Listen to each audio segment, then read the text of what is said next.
जय श्री हरि। प्रिय भक्तों, आप सभी का हमारे इस चैनल भक्ति अरोड़ा में आपका स्वागत है। आज की इस दिव्य वीडियो में हम जानेंगे वट पूर्णिमा व्रत 2026 कब रखा जाएगा, शुभ मुहूर्त क्या है, पूजा विधि, महत्व और साथ ही सुनेंगे माता सावित्री और सत्यवान की अद्भुत एवं चमत्कारी कथा।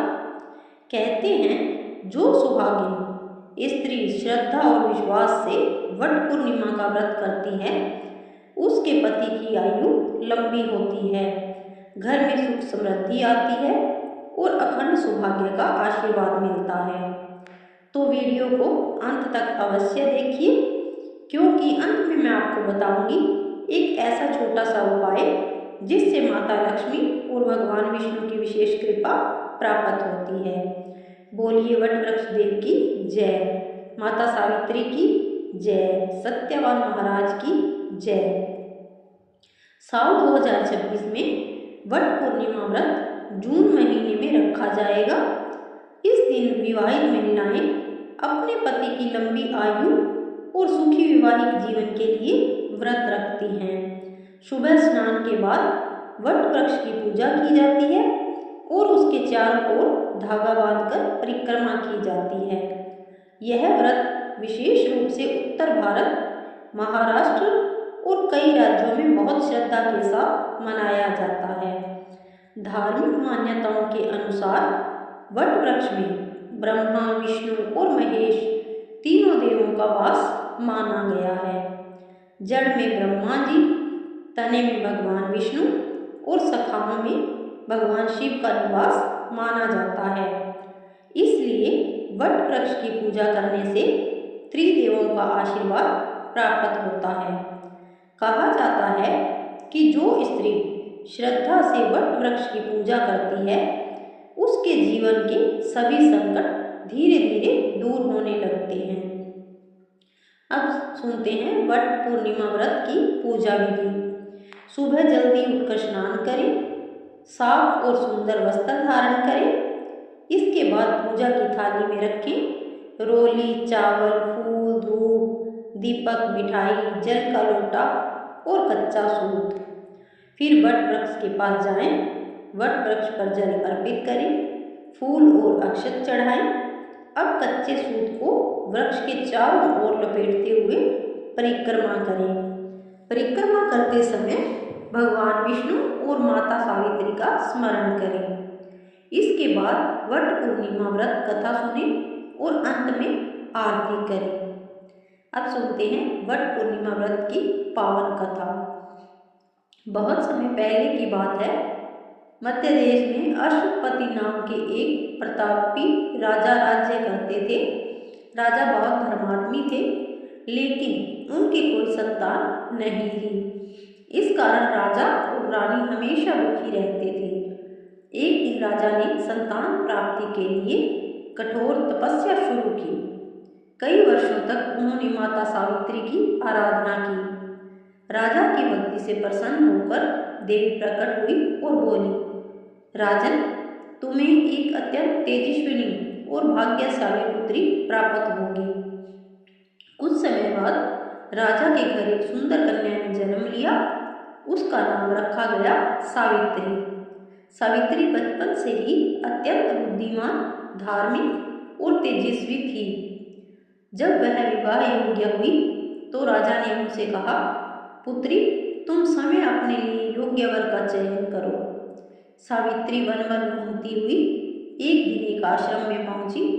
वहां उन्होंने एक सुंदर, विनम्र और तेजस्वी युवक को देखा। उस युवक का नाम था सत्यवान। सत्यवान एक वनवासी राजकुमार थे। उनके पिता नेत्रहीन हो चुके थे और अपना राज्य खो चुके थे। सावित्री ने मन ही मन सत्यवान को अपना पति मान लिया। जब सावित्री वापस महल लौटी तो उन्होंने अपने पिता को सब बताया। उसी समय वहां देवश्री नारद जी भी उपस्थित थे। नारद जी बोले, राजन, सत्यवान गुणवान तो है, लेकिन उसकी आयु बहुत कम है। विवाह के 1 वर्ष बाद उसकी मृत्यु निश्चित है। यह सुनकर राजा घबरा गए। सावित्री को बहुत समझाया, लेकिन सावित्री अपने निर्णय से नहीं रुकी। उन्होंने कहा, मैंने एक बार सत्यवान को अपने पति के रूप में स्वीकार कर लिया है, अब मैं अपना निर्णय नहीं बदलूंगी। आखिरकार सावित्री और सत्यवान का विवाह हो गया। विवाह के बाद सावित्री अपने सास ससुर के साथ वन में रहने लगी। वह हर दिन अपने पति और परिवार की सेवा करती थी। धीरे धीरे वह दिन भी पास आने लगा जिसकी भविष्यवाणी नारद जी ने की थी। सावित्री ने 3 दिन पहले से ही कठोर व्रत और तपस्या शुरू कर दी। जिस दिन सत्यवान की मृत्यु का समय था, उस दिन सत्यवान लकड़ियां काटने जंगल गए। सावित्री भी उनके साथ चली गई। कुछ देर बाद सत्यवान को अचानक चक्कर आने लगे। उन्होंने अपना सिर सावित्री की गोद में रख दिया और देखते ही देखते सत्यवान के प्राण निकल गए। तभी वहां यमराज प्रकट हुए। उन्होंने सत्यवान के प्राण अपने पाश में बांध लिए और दक्षिण दिशा की ओर चल पड़े, लेकिन सावित्री भी उनके पीछे पीछे चलने लगी। यमराज ने कहा, देवी अब वापस लौट जाओ, यह संसार का नियम है। सावित्री बोली, जहाँ मेरे पति जाएंगे वहाँ तक मैं अवश्य जाऊंगी। यमराज सावित्री की पतिव्रता शक्ति देखकर प्रभावित हुए। उन्होंने कहा, मांगो कोई वरदान। सावित्री ने कहा, मेरे सास ससुर की आंखों की रोशनी वापस आ जाए। यमराज ने वरदान दे दिया, लेकिन सावित्री फिर भी उनके पीछे चलती रही।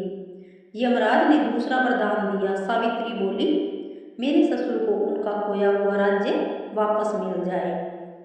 यमराज ने यह वरदान भी दे दिया, फिर भी सावित्री नहीं रुकी। अब यमराज ने तीसरा वरदान मांगने को कहा। सावित्री बोली, मुझे 100 पुत्रों की माता बनने का आशीर्वाद दीजिए। यमराज ने तुरंत तथास्तु कह दिया। फिर अचानक यमराज सोच में पड़ गए। यदि सावित्री को 100 पुत्रों की माता बनना है तो सत्यवान का जीवित होना आवश्यक है। सावित्री की बुद्धिमानी और पतिव्रता धर्म से प्रसन्न होकर यमराज ने सत्यवान के प्राण वापस लौटा दिए। इस प्रकार सावित्री ने अपने तप, प्रेम और विश्वास से अपने पति को मृत्यु के मुख से वापस ले लिया। यह कथा हमें सिखाती है कि सच्चा प्रेम और विश्वास कभी व्यर्थ नहीं जाता। पति पत्नी का रिश्ता विश्वास और समर्पण से मजबूत बनता है। श्रद्धा और भक्ति से बड़े बड़ा संकट भी टल जाता है। वट पूर्णिमा के दिन वट वृक्ष की जड़ में थोड़ा सा कच्चा दूध और जल अर्पित करें। वट पूर्णिमा के दिन करना है यह उपाय। फिर ओम नमो भगवते वासुदेवाय मंत्र का 108 बार जप करें। मान्यता है कि इससे घर में सुख, शांति और समृद्धि आती है। तो भक्तों, यह थी वट पूर्णिमा व्रत 2026 की संपूर्ण कथा, पूजा विधि और महत्व। अगर आपको यह पावन कथा अच्छी लगी हो तो वीडियो को लाइक जरूर करें, चैनल को सब्सक्राइब करें और कमेंट में लिखें, जय माता सावित्री। आप सभी के जीवन में सुख, शांति और अखंड सौभाग्य बना रहे। धन्यवाद। जय मां सावित्री।